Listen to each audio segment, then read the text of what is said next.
Hello नमस्कार प्यारे विद्यार्थियों, कैसे हो आप सब। आशा करते हो आप सब ठीक होंगे और अपनी तैयारी जोरों शोरों से कर रहे होंगे और करते रहो दोस्तों।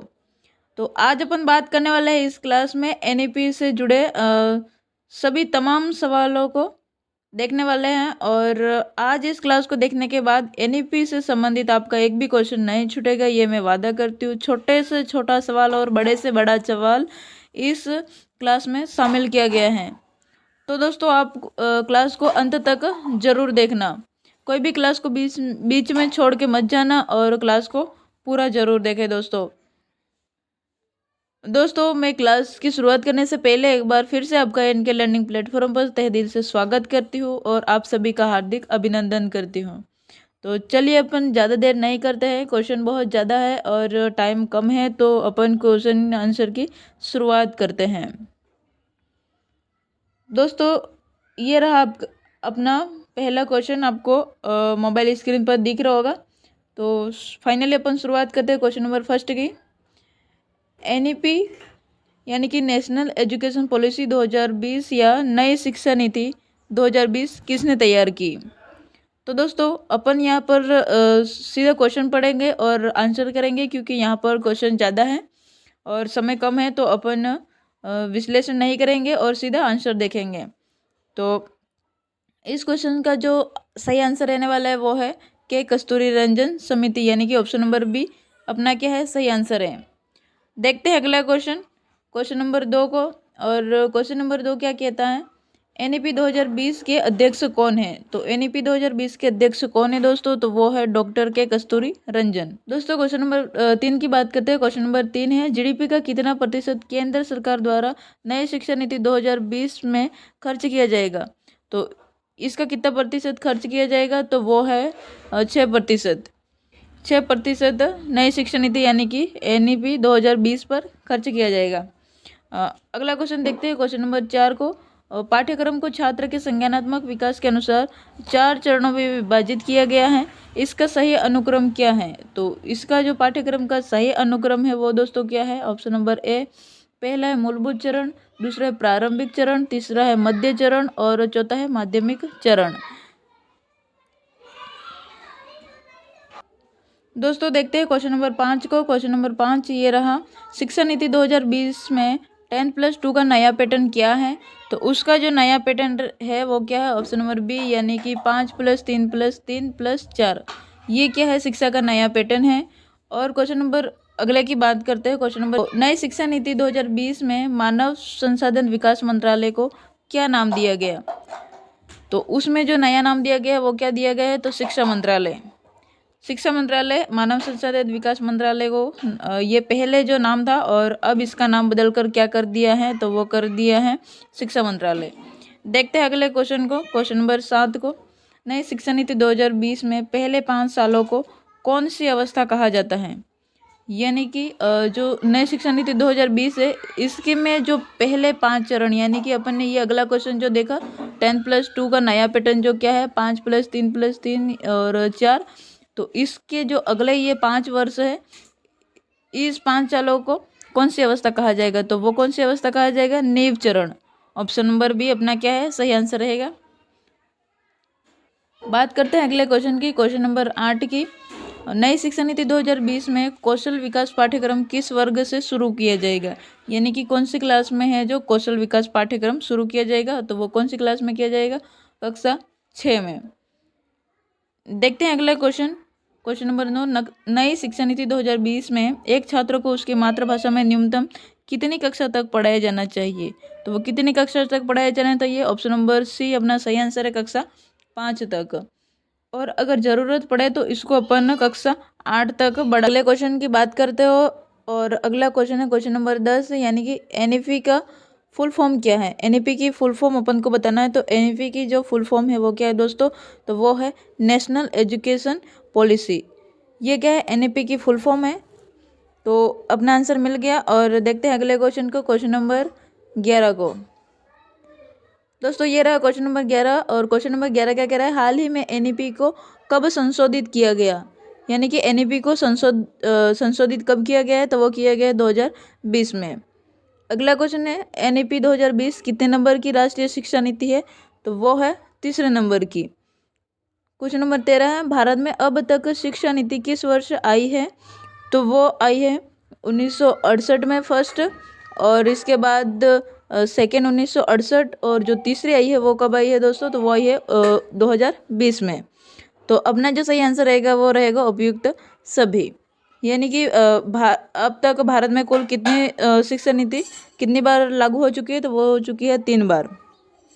देखते हैं अगला क्वेश्चन, क्वेश्चन नंबर 14, भारत में कितने वर्षों के बाद नई शिक्षा नीति लागू की गई है? कितने वर्षों के बाद जो नई शिक्षा नीति लागू की गई है? तो वो है 34 वर्षों के बाद। अगला क्वेश्चन है राष्ट्रीय शिक्षा नीति 2020 में किस वर्ग से व्यावसायिक कक्षाएं शुरू की जाएगी? तो वो की जाएगी कक्षा 6 से। देखते हैं अगला क्वेश्चन,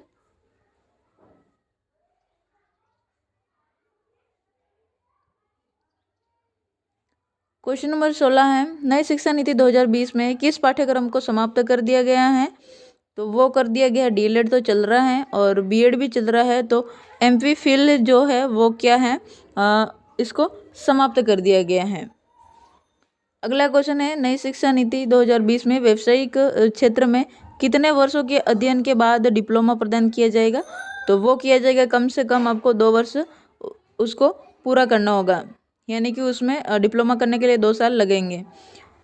क्वेश्चन नंबर 18 है राष्ट्रीय शिक्षा नीति 2020 के अनुसार अब PhD करने के लिए क्या आवश्यक है? तो PhD करने के लिए अब आवश्यक है 4 साल की स्नातक डिग्री, यानी कि आपको 4 साल वाली BEd क्या करनी पड़ेगी, BA BEd या BSc BEd जो भी आप करना चाहो, तो वो 4 साल की स्नातक डिग्री आपको आवश्यक है PhD करने के लिए। क्वेश्चन नंबर 19 है शिक्षा शब्द किस भाषा से लिया गया है? तो जो शिक्षा शब्द है वो किस भाषा से लिया गया है? तो वो लैटिन भाषा से लिया गया है दोस्तों।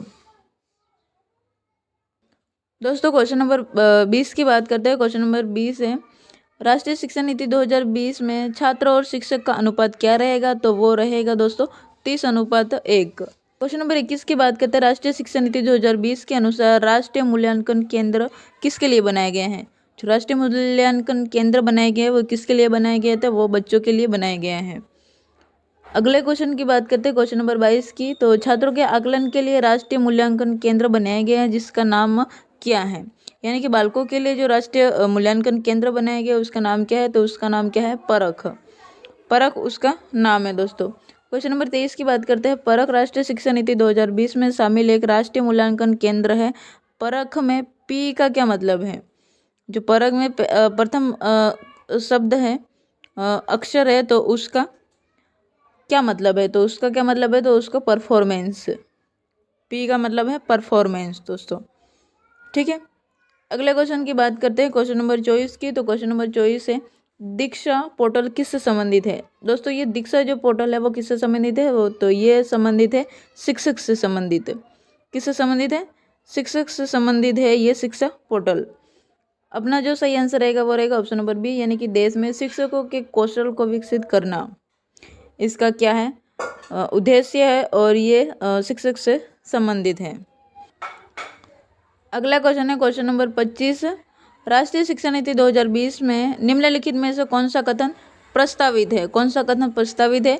तो वो कौन सा है? ऑप्शन नंबर C, यानी कि बाल विद्यार्थियों के लिए बहुभाषी होने में उच्च संज्ञानात्मक लाभ, यानी कि बच्चे को क्या करना है? उसको एक से अधिक भाषा सिखानी है दोस्तों। बच्चा क्या करेगा? एक से अधिक भाषा सीखेगा, यानी कि स्कूल में उसको देसी भाषा में भी सिखाना है और स्कूल की लैंग्वेज में भी हिंदी इंग्लिश कोई भी मतलब 3 लैंग्वेज बच्चे को सिखाना जरूरी है दोस्तों। बात करते हैं अगले क्वेश्चन की। क्वेश्चन नंबर 26, राष्ट्रीय शिक्षा नीति 2020 के अनुसार आकलन के उद्देश्य क्या हैं? आकलन के क्या उद्देश्य हैं? तो आकलन का मतलब क्या होता है? मूल्यांकन ही होता है दोस्तों। तो उसका मतलब क्या उद्देश्य है? तो उसका उद्देश्य है दोस्तों अध्यापन अधिगम क्रियाओं को दोहराना, और तीसरा है अधिगम और विकास को अनुकूलित बनाना, और चौथा ऑप्शन भी सही, कक्षा के अंदर और बाहर विद्यार्थियों को क्या करता? समर्थन देना। ये तीनों ऑप्शन क्या है? इसके अनुकूल हैं और इसके क्या है? उद्देश्य हैं। ऑप्शन नंबर फर्स्ट गलत हो जाएगा दोस्तों, क्योंकि सीखने के स्तर को सुनिश्चित करने के लिए विद्यार्थी को तनाव उत्पन्न करना और डर पैदा करना, तो विद्यार्थियों में अपन तनाव उत्पन्न नहीं कर सकते और उसमें डर भी पैदा नहीं कर सकते दोस्तों। तो आई होप कि आपको समझ में आ गया होगा। और देखते हैं अगले क्वेश्चन को। ये रहा दोस्तों क्वेश्चन नंबर 27। क्वेश्चन नंबर 27 को देखते हैं। राष्ट्रीय शिक्षा नीति 2020 क्या सिफारिश करती है? तो जो राष्ट्रीय शिक्षा नीति 2020 है वो क्या सिफारिश करती है? तो वो बहुभाषावाद का सिफारिश करती है, यानी कि बच्चे को एक से अधिक भाषा सिखाओ। अगले क्वेश्चन की बात करते हैं। Question number 28। राष्ट्रीय शिक्षा नीति 2020 में प्रस्तावित बदलाव हैं, यानी कि राष्ट्रीय शिक्षा नीति 2020 में क्या बदलाव किया गया है? तो वो किया गया मानकीकरण से लचीलापन। दोस्तों बात करते हैं क्वेश्चन नंबर 29 की। और क्वेश्चन नंबर 29 क्या कहता है? राष्ट्रीय शिक्षा नीति 2020 में उल्लेखित MERU शब्द का विस्तृत रूप क्या है? तो ये जो MERU शब्द है इसका विस्तृत रूप बताना है। तो इसका जो विस्तृत रूप है वो है option number first, multidisciplinary education and research university. ये क्या है? इसका विस्तृत रूप है दोस्तों। बात करते हैं, ये रहा दोस्तों क्वेश्चन नंबर 30। और क्वेश्चन नंबर 30 क्या कह रहा है? राष्ट्रीय मूल्यांकन केंद्र परख का उद्देश्य क्या है? जो राष्ट्रीय मूल्यांकन केंद्र बनाया गया है जिसका नाम क्या है? परख। तो इसका परख का उद्देश्य क्या है वो बताना है। तो परख का जो उद्देश्य है वो है ऑप्शन नंबर बी, यानी कि मानदंड, मानक और दिशा निर्देश निर्धारित करना। दोस्तों क्वेश्चन नंबर 31 की बात करते हैं। क्वेश्चन नंबर 31 कह रहा है NEP 2020 के अनुसार जो ABC क्या है?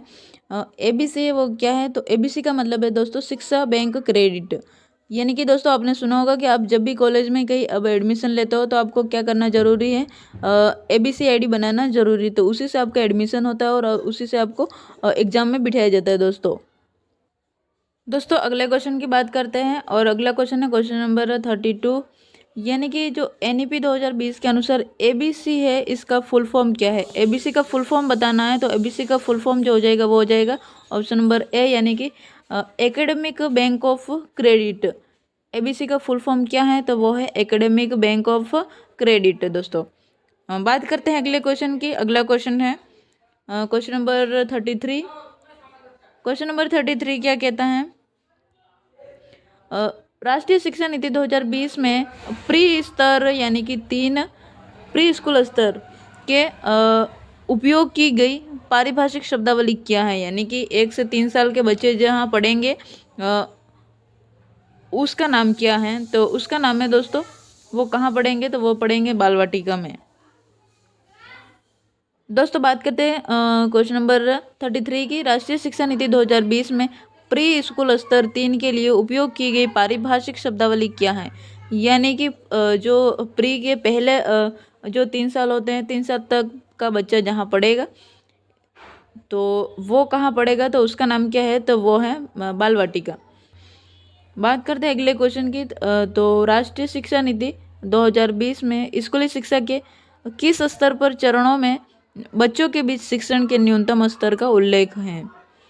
तो वो कौन से चरण के बच्चों के हैं जो न्यूनतम स्तर है? तो वो है प्राथमिक बच्चों के, प्राथमिक चरण के बच्चों के बीच में क्या है? न्यूनतम स्तर का उल्लेख है। दोस्तों क्वेश्चन नंबर 35 की बात करते हैं। तो राष्ट्रीय शिक्षा नीति 2020 शुरुआती कक्षाओं में बच्चों के किस प्रकार के क्रियाकलाप के अवसर उन्हें दिए जाने की बात करती हैं? तो कौन कौन से उनको अवसर दिए जाएंगे? तो उनके सृजनात्मकता और जिज्ञासा, आयु एवं विकास के अनुरूप के, ये क्या है? 3 प्रकार के उनको क्या दिए जाएंगे? अवसर दिए जाएंगे, यानी कि इनसे जुड़े हुए उनको क्या करवाया जाएगा? क्रियाकलाप करवाया जाएगा। बात करते हैं अगले क्वेश्चन की। ये रहा दोस्तों क्वेश्चन नंबर 36। और राष्ट्रीय शिक्षा नीति 2020 द्वारा अनुशंसित स्कूली शिक्षा की संरचना क्या है? तो ये रिपीटेड क्वेश्चन है। ये क्वेश्चन क्या क्या है, इसको थोड़ी सी भाषा चेंज करके दोबारा दे दिया। बात करते हैं अगले क्वेश्चन की। क्वेश्चन है अगला 37। सामाजिक आर्थिक रूप से वंचित समूह के छात्रों का अवधारण सुनिश्चित करने के लिए राष्ट्रीय शिक्षा नीति 2020 प्रस्तावित करता है कि पाठ्यचर्या और शिक्षा शास्त्र, तो वो क्या है? ऑप्शन नंबर सी, संलग्न और संदर्भित हो। अगले क्वेश्चन की बात करते हैं। Question number 38। राष्ट्रीय शिक्षा नीति 2020 में निम्न में से कौन सा कथन प्रस्तावित है? तो कौन सा कथन प्रस्तावित है? तो वो प्रस्तावित है ऑप्शन नंबर 3, बाल विद्यार्थियों के लिए बहुभाषी होने के उच्च संज्ञानात्मक लाभ हैं। यानी कि विद्यार्थी अगर बहुभाषिकता होगा, यानी कि उसको एक से अधिक भाषा आ रही होगी, तो उसके संज्ञानात्मक में क्या होगा, लाभ होगा। दोस्तों बात करते हैं अगले क्वेश्चन की, क्वेश्चन नंबर 39 की। क्वेश्चन नंबर 39 के कह रहा है, राष्ट्रीय शिक्षा नीति 2020 पूरे देश के लिए प्राथमिक स्तर पर किस भाषा को निर्देश के माध्यम से प्रस्तावित करती है। तो किस भाषा से निर्देश करती है, तो वो करती है मातृभाषा, यानी कि घर की भाषा से। यानी कि बच्चों को क्या करना है, तो उनको क्या करना है, आपको मातृभाषा में, उनकी घर की भाषा में समझाना है, ताकि वो अच्छे से जल्दी से समझ जाए। बात करते हैं अगले क्वेश्चन की, क्वेश्चन नंबर 40। राष्ट्रीय शिक्षा नीति 2020 के अनुसार मूल्यांकन का उद्देश्य क्या है। जो मूल्यांकन है उसका क्या उद्देश्य है 2020 का, तो उसका उद्देश्य है ऑप्शन नंबर सी, बच्चों को सीखने की प्रक्रिया में क्या करना है, मदद करना है। तो इसका ये उद्देश्य है। और बात करते हैं अगले क्वेश्चन की, क्वेश्चन नंबर 41। एक मिशन मोड में देश यूनिवर्सल एलिमेंट्री एजुकेशन प्राप्त करने के लिए भारत सरकार का व्यापक और एकीकृत फ्लैशिंग कार्यक्रम है। दोस्तों तो इसके जो जवाब होंगे वो क्या है, इसका जो अपना सही आंसर रहेगा वो क्या रहेगा, शिक्षा की राष्ट्रीय नीति। दोस्तों शिक्षा की राष्ट्रीय शिक्षा नीति 1986 इसका क्या है, सही जवाब रहेगा। और बात करते हैं अगले क्वेश्चन की, अगला क्वेश्चन है 42। राष्ट्रीय शिक्षा नीति 2020 के अनुसार शिक्षा को केवल पूर्व निर्धारित विषय वस्तु पर केंद्रित होना चाहिए और अधिगमकर्ताओं में समालोचनात्मक चिंतन का विकास करना चाहिए। और चौथा ऑप्शन है अन्वेषण निर्धारित और खोज आधारित होना चाहिए। दोस्तों बात करते हैं अगले क्वेश्चन की, क्वेश्चन नंबर 43। राष्ट्रीय शिक्षा नीति 2020 में प्रस्तावित बदलाव हैं, तो उसमें क्या बदलाव हैं, तो उसमें बदलाव है मानकीकरण से लचीलापन का बदलाव। बात करते हैं अगले क्वेश्चन की, क्वेश्चन नंबर 44। राष्ट्रीय शिक्षा नीति 2020 बहुभाषिता, बच्चों को ये क्या करती है, बहुभाषिता को कक्षा में पूंजी के रूप में देखती है। यानी कि जो राष्ट्रीय शिक्षा नीति 2020 है वो बहुभाषिता को क्या करती है, तो कक्षा में पूंजी के रूप में देखती है। यानी कि इसका कहने का मतलब यह है कि बालक को एक से अधिक भाषा आएगी तो वो उसको पूंजी के रूप में क्या कर सकता है, उपयोग ले सकता है। दोस्तों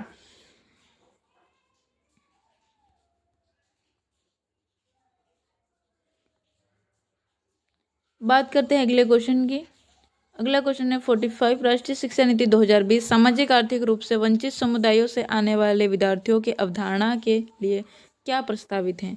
तो क्या प्रस्तावित है, संदर्भित व अर्थपूर्ण पाठ्यचर्या। संदर्भित व अर्थपूर्ण पाठ्यचर्या वो क्या है, तो जो सामाजिक आर्थिक रूप से वंचित समुदाय से आने वाले विद्यार्थी हैं उनके लिए अवधारणा प्रस्तावित है। दोस्तों बात करते हैं अगले क्वेश्चन की, अगला क्वेश्चन है 46। राष्ट्रीय शिक्षा नीति 2020 में प्रस्तावित 360 डिग्री बहुआयामी उन्नति पत्रों को क्या दर्शाना चाहिए, तो उसे दर्शाना चाहिए विद्यार्थियों की संज्ञानात्मक, भावात्मक व मनोगत्यात्मक आयामों में प्रगति। दोस्तों अपन यहाँ पर व्याख्या नहीं कर रहे हैं, क्योंकि यहाँ पर ऑलरेडी हर एक क्वेश्चन बनाया गया है। तो दोस्तों आपको क्लास पसंद आ रही है तो आप साथ में लाइक करते चले। बात करते हैं 47 क्वेश्चन की। राष्ट्रीय शिक्षा नीति 2020 के अनुसार का प्रयोग को प्रोत्साहित करने के लिए करना चाहिए, तो वो है अनुभव जनित अधिगम और समालोचन चिंतन के लिए। बात करते हैं अगले क्वेश्चन की 48। दिव्यांग छात्रों की शिक्षा के संदर्भ में निम्नलिखित में से किस प्रावधान को राष्ट्रीय शिक्षा नीति 2020 के द्वारा बढ़ावा नहीं दिया गया है, तो वो कौन सा आंसर है, वो है अनिवार्य विशेष शिक्षा। अनिवार्य विशेष शिक्षा है वो किसके लिए है, तो वो दिव्यांग छात्रों के लिए है। और इसका जो है राष्ट्रीय शिक्षा नीति 2020 ने प्रावधान का बढ़ावा नहीं दिया है, यानी कि इसका प्रावधान नहीं किया है। बात करते हैं अगले क्वेश्चन की 49। तो राष्ट्रीय शिक्षा नीति 2020 क्या प्रस्तावित करती है, तो जो राष्ट्रीय शिक्षा नीति 2020 है वो क्या प्रस्तावित करती है, तो वो करती है विद्यालय की पाठ्यचर्या की विषय वस्तु में कटौती। दूसरा है विद्यालय की पाठ्यचर्या के लचीलेपन में वृद्धि। और चौथा ऑप्शन है विवेचनात्मक चिंतन को महत्व देना, यानी कि विवेचनात्मक चिंतन को क्या करना, महत्व देना। बात करते हैं अगले क्वेश्चन की, क्वेश्चन नंबर 50। राष्ट्रीय शिक्षा नीति 2020 द्वारा सुझाई गई समग्र 360 डिग्री बहुआयामी रिपोर्ट क्या प्रस्तावित करती है, तो वो प्रस्तावित करती है स्व आकलन और समूह का समावेशन, यानी कि स्वयं का आकलन और समूह आकलन का समावेश, यानी कि स्वयं का भी आकलन हो जाएगा इसमें, और इसमें क्या किया जाएगा, समूह में भी आकलन किया जाएगा। दोस्तों बात करते हैं अगले क्वेश्चन की। क्वेश्चन है 51, भाषा के संदर्भ में राष्ट्रीय शिक्षा नीति 2020 किस पर बल देती है? तो वो बल देती है बहुभाषिता पर, यानी कि एक से अधिक भाषा सीखने पर बल देती है। बात करते हैं अगले क्वेश्चन 52, राष्ट्रीय शिक्षा नीति 2020 के अनुसार निम्नलिखित में से कौन सा कथन सही है? तो इसमें से जो सही कथन है वो कौन सा है? ऑप्शन नंबर डी, शिक्षार्थियों को उनके सीखने के पथ पर और कार्यक्रमों को चुनने के लिए लचीलापन प्रदान किया जाना चाहिए। दोस्तों ये क्या है, कथन सही है। और अगले क्वेश्चन की बात करते हैं। दोस्तों बात करते हैं क्वेश्चन नंबर 53 की। 53 क्या कहता है? तो राष्ट्रीय शिक्षा नीति 2020 है किस पर बल देती है? तो जो राष्ट्रीय शिक्षा नीति 20 है वो किस पर बल देती है? तो वो लचीले बहुस्तरीय गति आधारित अधिगमनात्मक, इस पर क्या करती है, वो बल देती है। अगले क्वेश्चन की बात करते हैं। क्वेश्चन नंबर 54, राष्ट्रीय शिक्षा नीति 2020 के अनुसार मूल्यांकन का उद्देश्य किसकी जानकारी देता है? तो ये जानकारी देता है विद्यार्थियों को कक्षा में व कक्षा के बाहर कैसे सहायता दी जा सकती है। दोस्तों बात करते हैं अगले क्वेश्चन की 55, राष्ट्रीय शिक्षा नीति 2020 के अनुसार शिक्षा को किस पर बल देना चाहिए? तो वो बल देना चाहिए संकल्पनात्मक समझ। संकल्पनात्मक समझ पर क्या करना चाहिए? तो बल देना चाहिए। दोस्तों बात करते हैं अगले क्वेश्चन की। अगला क्वेश्चन है 56, आकलन के संदर्भ में राष्ट्रीय शिक्षा नीति 2020 क्या प्रस्तावित करती है? तो वो प्रस्तावित करती है विश्लेषण और आलोचनात्मक सोच जैसे उच्च क्रम के कौशल का परीक्षण, और करते हैं आकलन के योगात्मक तरीके की। बात करते हैं अगले क्वेश्चन की। अगला क्वेश्चन है 57, राष्ट्रीय शिक्षा नीति 2020 किसकी ओर बदलाव का प्रस्ताव रखती है? तो किसकी ओर बदलाव का प्रस्ताव रखती है? तो यहाँ सीखना की कैसे सीखना, यहाँ सीखना है पर कैसे सीखना है, इस पर क्या ये बल देती है। दोस्तों बात करते हैं अगले क्वेश्चन की 58, राष्ट्रीय शिक्षा नीति NEP 2020 में आकलन के संदर्भ में विद्यार्थियों के लिए किस प्रकार का प्रगति पत्र प्रस्तावित किया गया है? तो वो किया गया है ऑप्शन नंबर सी, 360 डिग्री बहुआयामी प्रगति पत्र। दोस्तों यानी कि संपूर्ण विकास।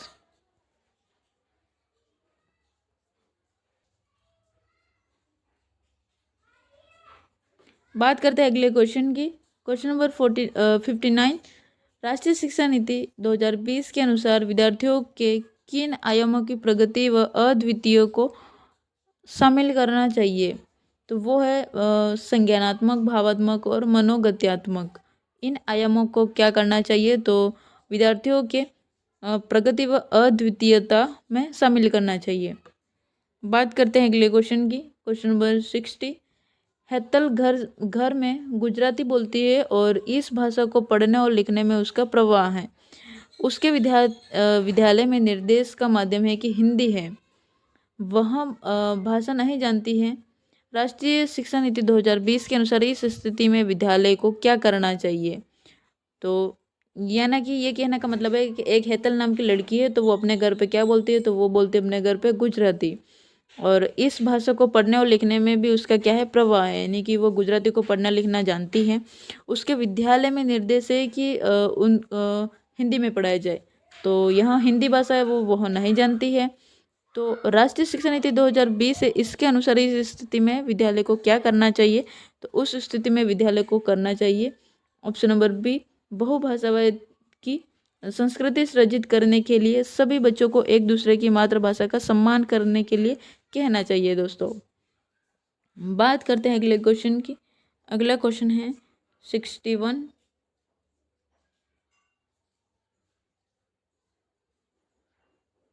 क्वेश्चन नंबर 61 की बात करते हैं। राष्ट्रीय शिक्षा नीति 2020 सुझाती है कि कक्षा अधिगम को पाठ्य पुस्तकों तक सीमित करने के बजाय अधिगम और शिक्षा, खोजबीन और समालोचनात्मक चिंतन के विकास पर केंद्रित होना चाहिए। दोस्तों बात करते हैं अगले क्वेश्चन की।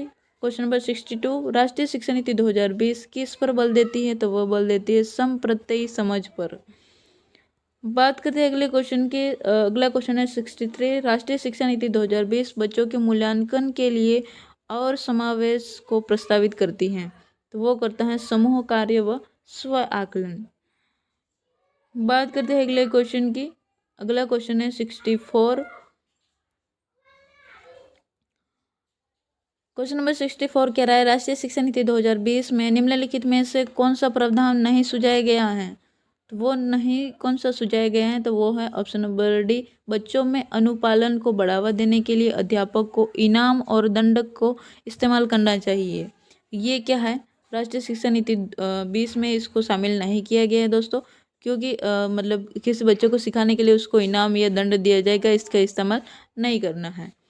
और किसका इस्तेमाल किया जाना है? तो वो है प्रत्येक विद्यार्थी की विशिष्ट क्षमताओं को पहचानना और बढ़ावा देना। रट्टा मारकर सीखने और परीक्षा के लिए सीखने के बजाय संप्रत्यक्ष समझ पर बल देना है और सृजनात्मकता पर पर्याय ध्यान देना चाहिए और तार्किक निर्णय करने और नवाचारित के प्रोत्साहन करने के लिए विवेचित चिंतन को बढ़ावा देना है। तो इसमें से जो डी ऑप्शन है वो क्या है? इसमें शामिल नहीं है दोस्तों। तो बात करते हैं अगले क्वेश्चन की। अगला क्वेश्चन है 65, राष्ट्रीय शिक्षा नीति 2020 किस पर जोर देती है? तो वो जोर देती है पाठ्यचर्या का लचीलापन। बात करते हैं अगले क्वेश्चन की 66 की। राष्ट्रीय शिक्षा नीति 2020 के अनुसार विद्यार्थियों का रिपोर्ट कार्ड जो अभिभावकों को दिया जाएगा वह विद्यार्थी की प्रगति व विशिष्टता को प्रतिबिंब करें। बात करते हैं अगले क्वेश्चन की। दोस्तों अगला क्वेश्चन है 67, राष्ट्रीय शिक्षा नीति 2020 शास्त्रीय भाषाओं के अध्ययन की सिफारिश के रूप में करती है। तो वो है एक अतिरिक्त विकल्प। बात करते हैं अगले क्वेश्चन की 68, राष्ट्रीय शिक्षा नीति 2020 यह प्रस्ताव रखती है कि प्राथमिक कक्षाओं के बच्चों को उनके घर की या स्थानीय भाषाओं में पढ़ाया जाना चाहिए। दोस्तों बात करते हैं अगले क्वेश्चन की 69, राष्ट्रीय शिक्षा नीति 2020 के अनुसार आकलन के लिए अंतर्निहित सिद्धांत क्या होना चाहिए? तो वो होना चाहिए ऑप्शन नंबर सी, सभी विद्यार्थियों के लिए उनका सीखने और विकास का अनुकूलन करना। दोस्तों बात करते हैं अगले क्वेश्चन के। क्वेश्चन नंबर 70, भारतीय संसद ने दिव्यांग व्यक्तियों के लिए निम्नलिखित में से कौन सा कानून हाल ही में पारित किया है? तो वो कौन सा है? निःशक्त व्यक्ति यानी कि समान अवसर अधिकार संरक्षण और पूर्ण भागीदारी अधिनियम। यानी कि जो निःशक्त व्यक्ति हैं उनके लिए भी समान अवसर उनको भी प्रदान किया जाता है, वो भी सामान्य व्यक्तियों के साथ भाग ले सकते हैं। बात करते हैं अगले क्वेश्चन की। राष्ट्रीय शिक्षा नीति 2020 एनईपी में प्रस्तावित कथनों में निम्न में से कौन सा कथन सही नहीं है? तो वो कौन सा कथन सही नहीं है? सही नहीं कथन की बात करते हैं, गलत कथन की। तो गलत कथन है ऑप्शन नंबर बी, एनईपी 2020 रचनात्मक मूल्यांकन से योगात्मक मूल्यांकन की ओर परिवर्तन का प्रस्ताव रखती है। तो ये क्या है? सही कथन नहीं है। बाकी के ऑप्शन क्या है? सही है दोस्तों। बात करते हैं अगले क्वेश्चन की। अगला क्वेश्चन है 72, राष्ट्रीय शिक्षा नीति 2020 के अनुसार अधिगम होना चाहिए। तो अधिगम कैसा होना चाहिए? तो वो प्रयोगात्मक होना चाहिए, यानी कि प्रयोग करके सीखने पर आधारित होना चाहिए। बात करते हैं अगले क्वेश्चन की।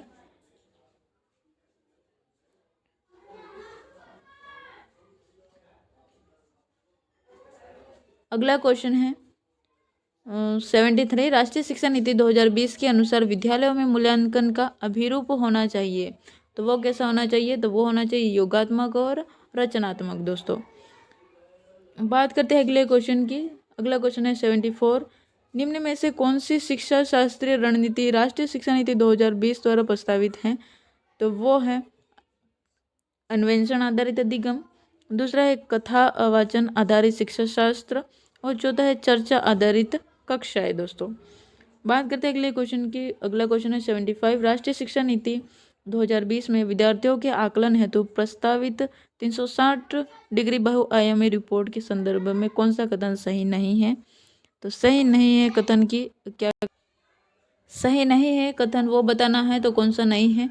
तो ऑप्शन नंबर डी, रिपोर्ट केवल व्यक्तिगत कार्यों पर केंद्रित होगी और सामूहिक कार्यों को शामिल नहीं करेगी। तो ये क्या हो? ऑप्शन ना गलत है। यानी कि उसको क्या करना है, तो व्यक्तिगत कार्यों को भी केंद्रित करना और साथ ही सामूहिक कार्य को भी उसमें शामिल करना है दोस्तों। तो ये नहीं कह रहा है, इसलिए क्या है, ये गलत आंसर हो जाएगा। और बात करते हैं अगले क्वेश्चन की। तो अगला क्वेश्चन है, राष्ट्रीय शिक्षा नीति 2020 प्रस्तावित करती है कि शिक्षा होनी चाहिए, तो वो होनी चाहिए अन्वेषण प्रेरित, खोज उन्मुखी, यानी कि खोज आधारित, कहने का मतलब। बात करते हैं अगले क्वेश्चन की 77, आकलन के संदर्भ में राष्ट्रीय शिक्षा नीति 2020 निम्न में से क्या प्रस्तावित करती है, तो क्या प्रस्तावित करती है, तो वो करती है ऑप्शन नंबर सी, 360 डिग्री बहुआयामी प्रगति उन्नति पत्र। दोस्तों यहाँ पर बहुत से क्वेश्चन रिपीट हो रहे हैं और मुझे नहीं लगता कि आपका इसमें से एक भी क्वेश्चन यहाँ से छूटेगा दोस्तों। तो सारे क्वेश्चन इसमें समावेश हो गए हैं। देखते हैं अगला क्वेश्चन 78, राष्ट्रीय शिक्षा नीति 2020 किस